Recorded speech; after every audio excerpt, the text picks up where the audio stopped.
welcome to How to Deal When the Shit Gets Real podcast. I'm Rietta. And I'm Connie. And today we are here with Alka. So, Alka. Hello, everyone. How do you deal when shit gets real? Just tell us a little bit about yourself. Okay. It's first of all, when the shit gets real, you just deal with it. When you have no choice, like we were just discussing right before we started recording this interview, sometimes you just got to take things with a grain of salt and just deal with it. So, yeah. So my name is Alka and full name Alka Chopra. And oftentimes people will ask me, Alka, do you know Deepak Chopra? Is he related to you? Well, he's not. And I love Deepak. And some people will also ask me, okay, are you related to Priyanka Chopra? I don't know if you've heard her name or not. And well, she's the Bollywood actress who's gotten married to that Jonas. The Jonas brother guy. Yeah. So again, there is some relation to her from my husband's side, but that's a really distant relation. That doesn't mean that I know her. So a little bit about me. So I'm a dietitian. I've been a dietitian for a long time. I came to Canada 20 years ago with two children, ages 4 and 8. And we literally started from scratch here. Like when we came here, we just came with suitcases. We were well established in India. I was teaching in a school. I did my nutrition degree. And then I did my master's as well. And my husband is in finance. So anyway, we moved here, like I said, with just suitcases, two suitcases per person. And we started from ground up. So there have been times when it was really shitty. Yeah. I bet. I can only imagine. It was very hard in the beginning. First of all, adjusting to a new country, which actually wasn't hard. The harder part was to get settled professionally. Mm-hmm. So that took a bit of time. It took about almost, let's say, 5 years to get my licensing as a dietitian here in Canada. I had to do some upgrading, some courses. So it was hard because the children were young. They had their school needs. I had to do my own schooling. I remember doing my assignments in the train, in the subway. It was a test of your patience, right? But when you have a goal in front of you and you really want to, get it done, you will figure out a way to do it. So then, of course, time went on. And then I also did my diabetes certification. So I am a registered dietitian and a certified diabetes educator. So I've been working here now in the dietetics field now for over 15 years now in Canada, because it took me 5 years to get my licensing and everything. It's been a journey, but a very fulfilling journey. When I started, I was working in the community health, and then now I've been working with chronic disease and diabetes for quite some time. And then I started my private practice also. I started with one-on-one counseling patients, and mainly patients I had were more to do with weight management. And then I got sick of that because it's the same thing you're talking over and over again. And then I just stopped my practice. And now what I do is I talk a lot. And this came really from my clinical practice when I saw people not taking care of themselves. So that is where the self-care piece comes in. Right. So that is where the whole journey literally started. And of course, as we move in the podcast, I'll talk to you about my own challenges, my own struggles that I've had, where things have been like, okay, now what? I'm in a happy place now. I can't complain, but it's work. Life is a journey, right? Yeah, yes. Absolutely. What got you passionate about the diabetic community? When I started working in dietetics in nutrition here, initially, I did not have any interest in diabetes to start with, because I thought that, it's the same thing. You're teaching the same diabetes concepts and everything. However, then when you got deeper into it, what happened was that you see that there is a lot that you can really talk about within diabetes. And it really then, stretched to chronic disease. Then that was COPD. COPD is chronic obstructive pulmonary disease. So that's where people have breathing difficulty. So there was a lot, and the education component was specifically attractive to me. So when I was doing my undergrad at that time, also the education piece in, designing education material for people. And I remember making puppets to teach people on how to make healthy meals, or communicating healthy messages. So that was the big draw for me, that I found that the education piece in the diabetes field was huge, and you could do a lot with it. So that was in particular my attraction towards it. Yeah. Very Nice. cool. When you were going to school, what made you choose dietitian? I can't even speak. Dietitian. Dietitian. Dietetics, it's called. Yes. So it's a little tricky word. Dietetics. Dietetics, Okay. yes. It's all the T's. It's just It's all not the T's. working. It's all the T's. It's not working for me today. Exactly. I guess. Now, as like when I was looking for, or I was looking at the options available for what to do after, grade 12, and that was way back in India. In India, it was a very different thing. But at that time, you could choose either science, arts, or humanities. Humanities is this geography, history, and all that stuff, right? So it's just very defined fields. So I was really bad at history. So that was completely a no-go. When it comes to the arts, I had both my parents are teachers. So, and art at that time was not on the forefront, because generally people this is the thought at that time, that unless your parents are in the arts, like arts and crafts or the acting, theater, only then you go into that field. Mm-hmm. So that leaves with science. So that's why I went into that direction. And then the only thing I knew at that time was that I did not want to do an ordinary science degree, like a BSc kind of a thing. So then, on doing some research, we did not have internet at that time. So it was just going to different colleges and finding out the options. So it used to be called as home economics. Like even here in schools, they call it home ec, right? The liberal, or what it's still called as home ec. So it was this degree in home economics that I found it to be more appealing, because I found it to be more practical and more things you can do with it. Yeah, that was my thought process. And then almost kind of funneled to what you were meant to do. Yeah, as a young, person out of school, the children of today are way more smarter. Like the two of you are way younger than me. I'm pretty sure you had a little bit of an idea, but for us it was very different. No clue. No clue. I definitely would have done some things over. It all worked out in the end. Mm-hmm.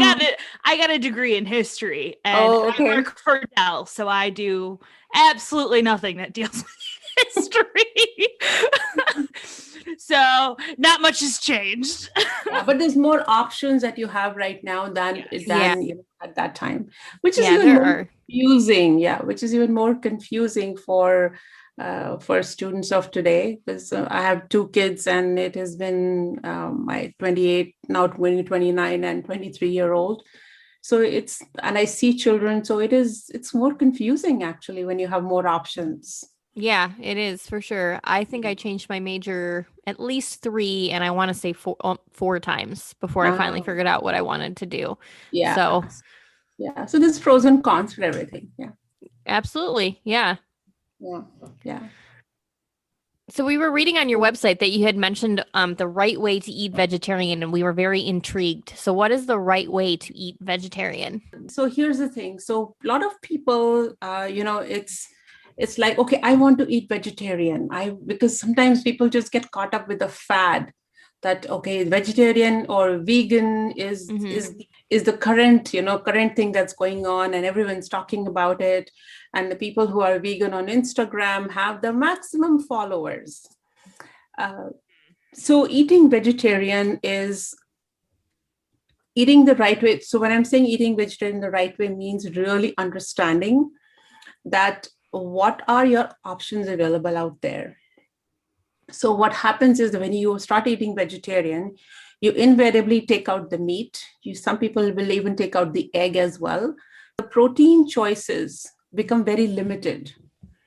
And when you don't have enough knowledge on how to do meal combining and meal balancing, so the focus then really becomes more on the carbs, because when you eat just the vegetables only, you feel hungry, right? If I gave you just a salad to eat right now and say, okay, you know what, this is your dinner, you probably will come back to me and say, okay, you know what, Alka, I will be I'm hungry after 1 hour, which you will be. Because so the focus then goes more a lot on the carbs. So there's more bread in their daily meals. I don't like to use the word diet, which I sometimes I do, but I'm a little bit more conscious of not using it because it's just taken on a negative vibe everywhere. Saying the word diet, and I'm on dieting, so it's just negative. So that's why I use your daily meals, which is I think a better explanation of how we eat. So that's what I see with a lot of my patients, that they will come to me, okay, I want to start eating vegetarians. I don't know what my options are. So really understanding as to what are your options for protein and what are your options for even carbohydrates. Not the simple carbohydrates, but the complex, because there are some carbohydrates which will give you protein also. So it can be done. But you really need to know you have the right understanding of how you do it the right way, because a lot of people who, when they turn vegetarian, they gain weight. Because the carbohydrate intake, the starch intake goes up really high. And that becomes a little bit of a challenge. So that is why I call it. So when I'm doing these sessions, I will go into the nutrients that you need when you're a vegetarian and how you can meet those needs using vegetarian options. What are the meal options? What are the options when you are eating out in a restaurant? Fortunately, nowadays in restaurants, you do get vegetarian options. Or even packaged foods as well. What are the vegetarian options? Another thing I talk about is a lot with vegetarian eating is mindful eating. So when you are eating vegetarian, you have to be mindful from your from the reason why you want to eat vegetarian, number one. Two, what are my options for eating vegetarian? Three, how am I going to combine my foods so that I'm able to meet my body's nutritional needs? Right? And four, how to cook vegetables, how to make them more flavorful, because people don't know how to cook vegetables. I believe that. Right? Turning just a salad, but a salad is so boring. How many times you eat a salad? You just can't be dipping carrot sticks or celery sticks in hummus and eating that all day. No, you cannot do that. This actually reminds me of, I remember being in an English class and this girl was vegetarian and she had like some sort of, it wasn't a good prepackaged thing, that she was eating. And my professor was really into like cooking. And he's like, no, you may be saying that you're vegetarian, but you're eating like shit. You're eating prepackaged food every single day. Yeah. Which at the end isn't the best for or for your body. Yes. So like that, everything that you're saying, I'm like, oh yeah, you can definitely screw up a vegetarian diet because you're right. A salad isn't always filling. It leaves you wanting more or something else anyhow. Yeah. And the other big thing also is that for, like I was talking to you about vegetables, so vegetable cooking and all that stuff on how to preserve the nutritional value, different cooking methods of vegetarian meals. And the other big thing that I see happening, and that is not just for vegetarians, it could be for actually everybody, is that you don't have to prepare everything from scratch because we complicate things with that. I'll give you an example. Say, for example, I'm doing, let's say, and this was an example I gave to my patient actually just today. I was teaching her how to do minestrone soup. Okay. Minestrone traditionally is vegetarian. So the question is that, do I start a minestrone from the scratch, where I've got to make my broth and I've got to chop my tomatoes and put all my pasta and everything? That takes a lot of time. Life is very busy right now. So you've got to really make your life simple. So what do? You can start with a tomato soup base, or you can use marinara sauce as your base and make that as your soup base. And into that, you just add frozen veggies, right? Frozen veggies, there's so much variety available out there. Yeah. You have your marinara, which is ready-made. You don't have to start, you don't have to stir it for a long time. You add in your veggies. So the can of beans, rinse them, add the can of beans. The only thing you've got to do from scratch is boil the pasta. It doesn't take too much. Put everything together in 15 minutes. Your minestrone is ready. Yeah. Nice. And that's how the world is right now, is, Yes. You're trying to eat to fulfill needs because you have to go on to X, Y, and Z. Exactly. There's always so many things going on. Yeah. Like I ate right before the podcast and I had to do it in between working, checking my work email so that I could actually eat at a decent time and not eat at 7:00 at night. Right. Yeah.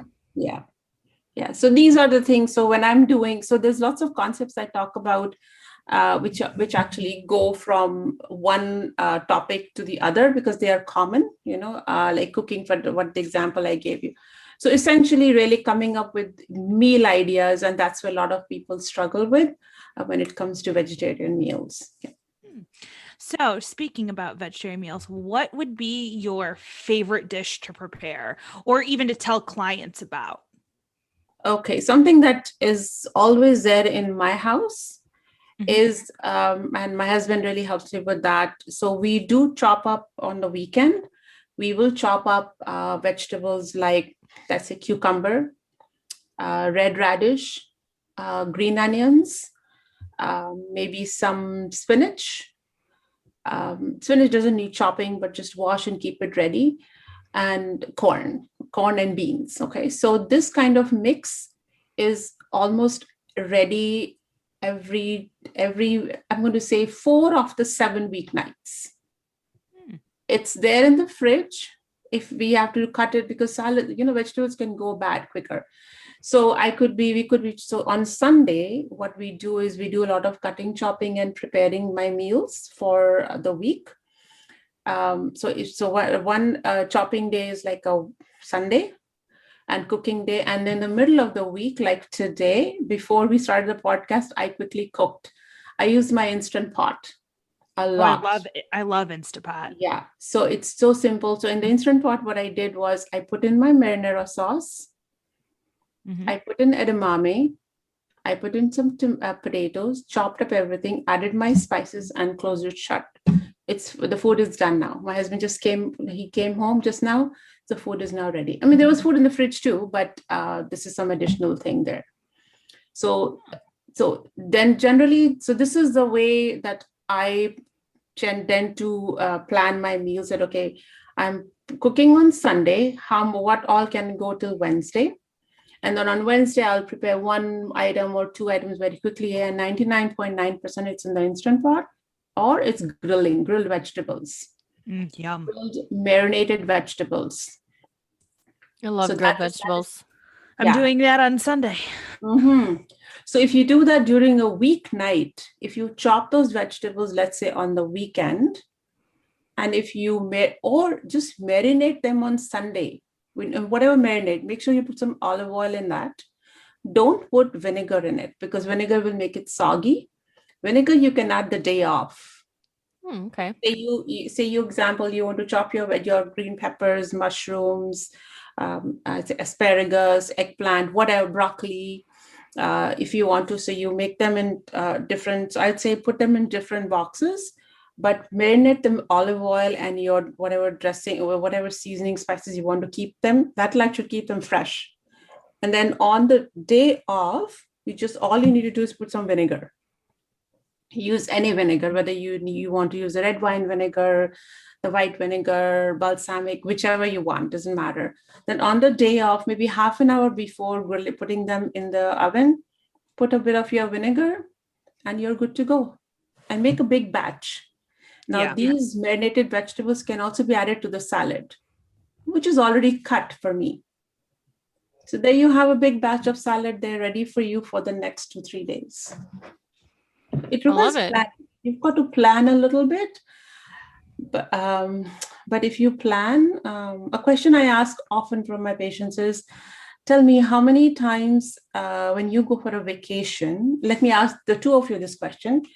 When you go for a vacation, well, right now, of course, not the greatest time, but when hopefully things will get better, how much planning and effort do you put in getting a good deal? Yeah, a lot. A lot. To get the best, right? Maybe that's how I went to Hawaii. We looked for a good deal. Exactly, right? So, and now how many times in a year do you go for vacation? About like once or twice. Once or twice. Okay, that's it. Out of the 365 days, how many times do you eat your meals? Of course, every day. Yeah, multiple times a day. 3 times in a day. Yeah, multiple times. Yeah. How much planning do you do? A pretty decent amount.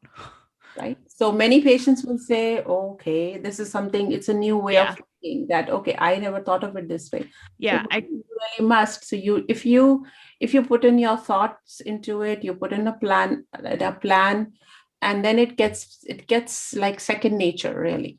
Yeah. If you keep doing it. Yeah. Yeah, it's actually funny that you talked about chopping vegetables, because I literally just started like pre-chopping vegetables, because me and my husband have now been having like a side salad with whatever like main protein that I make. So I'm like, oh, that's so funny. Like I didn't even think about it until like my husband and I really got into salads. Yeah. It saves a lot of time. The chopping board is out, the knife is out. It saves a lot of time. Even so when we do our undergrad and everything, so there's a course, actually, I forget the term of right now, I don't remember it, but in that it is the dynamics in the kitchen, like how many times you go into the fridge, take out stuff, right? Because each time you are walking to the fridge and coming back, it's time which nobody counts, right? So it's a number of times you're going back and forth, cutting, chopping. So the same thing applies here too, that you are taking out all your veggies on your counter once. You have your bowl set up, you have your knife, you have a chopping board, and it's just those dynamics that if you think about it a little bit, stretch your thinking a little bit, it'll all make sense to you. No, that's a great idea. I had never thought about chopping my vegetables beforehand. I was just, okay, I know what I plan to have what I'm going to make for dinner, but I just never thought about cutting it beforehand. So I'll have to try that. Yeah. Make sure that you just store them in proper containers. Right. So you use glass containers, and if there are some vegetables that can be frozen, for example, turnips. So I get a big batch of turnips, we chop them and we make them into bags, and it goes into the freezer. Squash, right? Butternut squash. Get a big one, get a big bag, spend a little bit time and cut it and put them in the freezer. So every time you want to make a soup or you want to throw it into a lentil curry or something, you have your bag right there. I love it. That's a great idea. I mean, we do meal prep, but I just never thought about chopping the vegetables beforehand. Yeah. It saves a lot of time. Yeah. It definitely makes putting a salad together way easier. Oh, definitely. Yeah. Because that's what we've been doing. We've been doing a lot of like salads with like a taco salad, whatever, steak salad. But like, I'm like, oh, wait, this actually makes it a little bit easier. And I had these FDA grade, like plastic reusable bags, and I put all of the vegetables in those, and I store them in where the vegetable drawer. The crisper is, definitely. And it works out great. Yes. It makes it a lot easier. Yeah. And then if you stretch it, if you're thinking a little bit longer too, when you have all these things prepped in the fridge, You are not going to order takeout. You're saving money. You're eating much healthier, right? So there's so many other advantages to it, because you've ended your day with, like a lot of people are working from home right now, but even working from home has to have some boundaries, right? So if Yes. 5 o'clock, like I finished my work at 5 o'clock, so now I've learned, okay, 5 p.m. the EMR gets closed, because that's what you do when you are actually in the clinic. When you're in the clinic, 5 o'clock, the office closes, so everyone shuts down, and then we'll leave, right? So do the same thing at home also. So it is exhausting mentally. Maybe you're not driving, but it is mentally exhausting. So you need to shut down. And then if you're too tired, you've had a long day, then the instant thing is, okay, you know what? Let me pick up the phone and order some pizza. But you have things in the fridge. It's going to eliminate all that, and you save money too. Eating out is not cheap. Yeah. No, it's not. Got me thinking about your mantra, the one tiny habit each week, which you kind of alluded on. What made you decide of that being your mantra? That's another thing I teach. Now, change is hard. Yes. Right? Mhm. Change is hard, and it takes time. So again, all these experiences, all these things that I'm talking to you has all, originated from my discussions with my patients, and, okay, what do I do in such a situation? So I was reading, there's a book called Tiny Habits. I don't people, I can send you a link of that book. There's another book called as Atomic Habits. So I was reading those books, and then of course I have a lot of training in behavior change. I've done there's like my background for the past 7-8 years has been really in behavior change, like big time. So when I was thinking about how do I get my patients to really change, like how do we do it? So that's where it occurred to me that, you know what, if you pick on one habit per week, and it can be as small as having, let's say, a bottle of water next to your desk every time, and just keep following that over and over and over again. There's another book that I read, it's called as The One Thing. So in that, what they say is it takes 66 days for a habit to change. They also have a calendar where it goes through 60. So there's 66 boxes in it. And then you choose one small habit, and then you keep check marking it for 66 days. So there's lots of research around that. So that's where the whole thing came by for me, that, okay, if you pick one habit, do it every single day for 1 week, you will begin to experience the change. Yeah. Right? You will begin to feel the change or yourself. If you want to go for a walk for half an hour every day, do it for 1 week and see how I do it personally myself, many things. And that's how I've gotten myself into the habit of walking. I hated walking. I found it really boring. However, the thing is that even in that 1 week, whatever habit that you pick, if you hate it, for example, what you have to really think about is that how can I like it? You've got to change your mindset. That what can I do to like a particular habit? So what I did for my own walking, I started taking photos for different things. Like when you go out, when you go out, wherever you are, whatever the landscape is, you'll find different things. So you are more observant of what's happening around you. So I started taking photos of whatever I see, whether it is whether there is the other day there was a duck who was like literally swimming there's a pond near my house here. So I took a picture of the duck literally swimming. Then there was like a geese family there, right? And there was a very odd looking bird, which was yellow and red. So when you change your mindset, things begin to happen. you will begin to think in that direction. So the photos that I take, it could be the sunset, or right now the colors are changing where I live.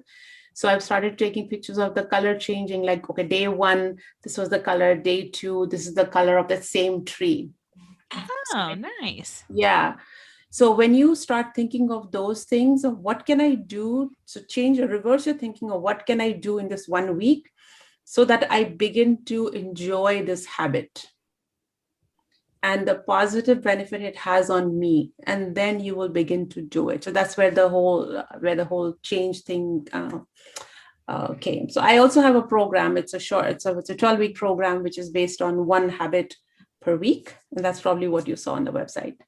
Oh, okay. That's a really great approach, though, because mindset and mindfulness are very important things. So the fact that you're working that into changing the habit is really awesome, and they go really well. Yes, yeah. The course is called as 1 week to your health. So allow yourself 1 week and see. So that particular course it talks about lots of things every week. So there's drinking water. There's even doing arts and crafts like meditative painting. It could be with vegetables, planning meals. So there's lots of things. Yeah, all information is on the website if people want to take a look at it.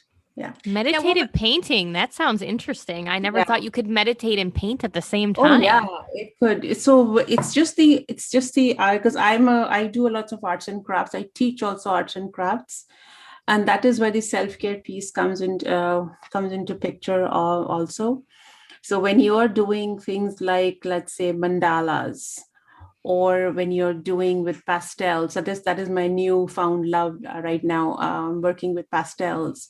Or if right now I also work with the polymer clay, or you're doing painting, right, or watercolor. So whatever it is, you don't have to be an artist to do it. You have to enjoy the process. Like, I'm going to go back to what I was saying before. How can I enjoy a certain activity? So that's where you have to really change your mindset that, yes, that I'm doing a painting, not for the perspective of making it perfect. There is nothing like perfection. Perfection for me is different. Perfection for you is different, right? Everyone thinks differently. So, so when you start to enjoy the process, it becomes meditative. That's awesome. I never thought of it that way. Yeah. I can see that. Because I, for whatever insane reason, decided to like make paintings for every season and holiday. And like that is what it kind of became. And it like started off with like, oh, I just made this one painting. Cool. But then it's like I enjoyed it, and I got into that like meditative, like this is just now what I'm doing, and it kind of clears your mind. Yes, yeah. And you know what? But I don't do it now, but being from India, we have the Diwali festival, the way you have Christmas. So I used to make gifts for Diwali when we were in India for all my family. Those paintings are still hanging in everyone's homes. Like every home has about 2 to 3 paintings which I have done. Oh, so that's nice. Yeah, whenever I go to their home, I will obviously stand in front of the painting and really, it's amazing, the feeling that you have. It's a very meditative feeling and very relaxing feeling that yes, you know what, your work of art is hanging in someone's house on the wall for years together. Yeah. And it's not perfect. It's not an art, it's not a Picasso, or it's nothing like that. Yeah.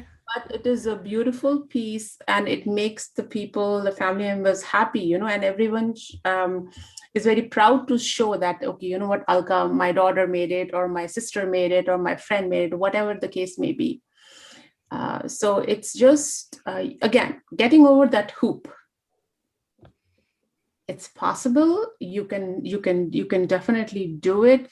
And that also, so that is also a really good mechanism of self-care also, that when you start getting into these things, it is when it is meditative, you are really taking care of your mental health when you do this. Yeah. Because you're doing something just for you, basically. And Exactly. for enjoyment. Yeah. And enjoy the process. Yes, the end result is definitely important, but enjoy the process as well, because that is equal. The process is as important as the end result. Yeah. Yeah. So is that where your YouTube channel came from? Did it start as you doing things and then you just started sharing it? Yes, so there's many things right now. I haven't worked on my YouTube channel for quite some time, but I'm going to get back to it. So there you will find some topics of, usually the topics that I have on the YouTube channel are questions that people have asked me. And they're mostly health related right now. I do plan on putting some crafting videos on there too, but it's also called as 1 week to your health. So that concept, so that Perfect. theme is traveling like everywhere. Really, which I think is very doable. Sustainability becomes very important when you have to do any kind of health behavior change. So you were asking me, Riera, before that, what was it that went into diabetes for you? Remember? Yes. I'm just going to go back to that question. So the big thing that came out with diabetes is that people who live with diabetes have to manage their diabetes on top of their daily lives. They may have to take their kid to a hockey game, or they may be caring for their aging parents, or they have their full-time job. I mean, look at the two of you. You already have things. You have a job. You have work. But if so, everyone is so diabetes or any chronic disease is on top of all that. Yeah. Sustainability becomes very important for anything that you do. So Especially because you're talking about somebody's health. You know what I exactly. mean? It can't be to the wayside. It needs to be Yeah. just as important as the Exactly. rest of whatever's going on in your Yeah, life. you can't forget about it. Yeah, it's got to be integrated into your daily life, right? So in my full-time job, the patients that I see, for them, many of them, they are on social security. Many of them, I'm going to say 80% of them. So if I tell them, you know what, go buy that organic bananas because there's pesticides in the others, or the organic berries, I know it's not going to happen. They'll say, you know what, I'm struggling with my housing over here, and you are telling me to go buy organic berries. Yeah. Right? It doesn't happen that way. Yeah. So you've got to, whatever change you think of doing to better your life, it's got to be sustainable. And that's where the vegetarian eating piece also comes into picture. If it's not sustainable for you, you'll quit. Yeah. You know what? I cannot do it. So putting too many restrictions on yourself and making it so difficult, you will fall off and you'll say, you know what, screw it, I'm not doing it. Yeah. No, that's absolutely right. That's why we see a lot of people give up, because they don't make it sustainable. Exactly. So the 1 week to your health, again, that one there is also very sustainable. Right? Yeah, So, anybody can do a week. Yeah, a week. Yeah. And what invariably happens is that when they do it for a week, they will see results and they'll continue on.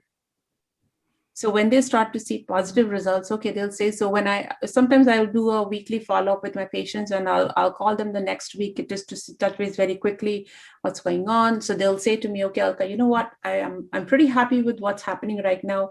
I want to continue for another week. So generally speaking, I see, so after about 4 weeks, they are kind of ready to add one more thing in there, because they have kind of mastered that one thing. In that 1 week, it's continuing. It's week by week by week, making it sustainable for them, and then it's more workable that way. Yeah, I like it. I like the idea of 1 week to your health. It's first of all, it's very catchy, and it's always going to refer back to you. People are going to think of that and think Alka. Yes, yeah. I thought of many names. I changed the name of the program several times, but I kept coming back to 1 week to your health over and over again. So I think that's what I'm going to stick with. Yeah. No, it's very catchy, and it's perfect. couple days would be too short, couple weeks would be too long. So a week is like a perfect starting point that nobody can really argue that they can't do a week. Yeah. It's very tangible too. Yeah. You can measure it. Okay, from this Sunday, for example, I started something to the next Sunday. What have I achieved? So what inspired you to create your blog and YouTube channel with all of your different, what is it called, trainings or teachings or whatever you want to call it? What inspired you to create your whole website and everything? Yeah, so essentially it was really to make information accessible to people and reliable information, because the internet is like an ocean, right? It's an ocean, and anyone can get, even I get confused with when I'm looking for a topic, and I put it in Google search, and it's like an ocean of information over there. Yep. Yeah. Right? So making it simpler for people, and having a source. I know I can do much better on the website. Everything is time, right? Yes. So so that's why I took on the route of doing group education sessions, because that is something I enjoy. So right now I'm doing 2 sessions a month. Oh, all right. Yeah. So on every other Saturday I do those sessions, and everything is posted on Eventbrite. And then those are simple questions that people like, simple things like nutrition labeling, like people are confused with nutrition labels. It could be how to really take care of yourselves in the pandemic. Yeah. That was one session. There was then good food and mood, right? So all these topics, there's another coming. So simple nutrition concepts, like basics of nutrition. A lot of people do not know that. Yeah. And all very important topics. Yeah, I know some people who could use that class. Not gonna Yeah. I'm not gonna mention any names, but there's a name that's popping up in my head. I'm like, oh yeah, I know someone who could use that. Yeah. So all that information is on my website. So there is my Eventbrite page and everything. All the sessions till the end of the year are posted there. So whoever is interested, and they're all free right now. There's no charge for that. So that's awesome. Yeah, so they can definitely sign up. So because I remember I was telling you, education was the key thing that was a draw for me when I chose nutrition. So it's the same thing that is continuing, because it's a work for sure. But I think this is something that people simplifying things for everybody, and making nutrition, having a source of credible information, coming from a dietitian, because I have an obligation to provide the general public the right information, and not just give them the wrong information. So that's where it's all coming from. Yeah. And not just any fad, because a lot of people just make money off of this is the fad right now. Yeah, absolutely. They do. Yeah.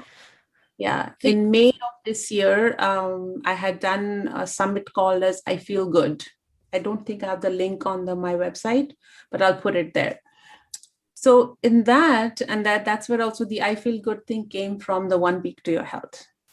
Right. So a question that I'm asking my patients is, how are you feeling today? So they'll say to me, I'm not feeling good. So the feeling good thing was coming over and over again. So in that summit also, it was so interesting to see. So we had so many different things we talked about. It was about physical health, mental, social, financial, all those pillars of wellness, we call them. And in that also, we covered simple concepts on simple basic nutrition concepts and there were lots of arts and crafts, sustainability, financial health. So all those things. So I tend to talk about the self-care piece in a holistic manner, making it simple for people. Yeah, that's always my go-to. Yeah, health literacy is something I geek on. Because a person who is sitting in front of you in a suit does not mean that he'll understand that brochure you give him. He probably will dump it on his way out.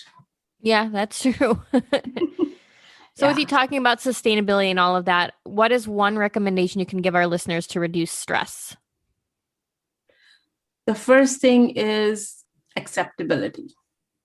acceptance. Let's put it that way. So acceptance really means that if you think that something is not right going on right now, accept it. And then following that is seek help wherever you can. Because unless you seek help, no one will know. Yeah. Right.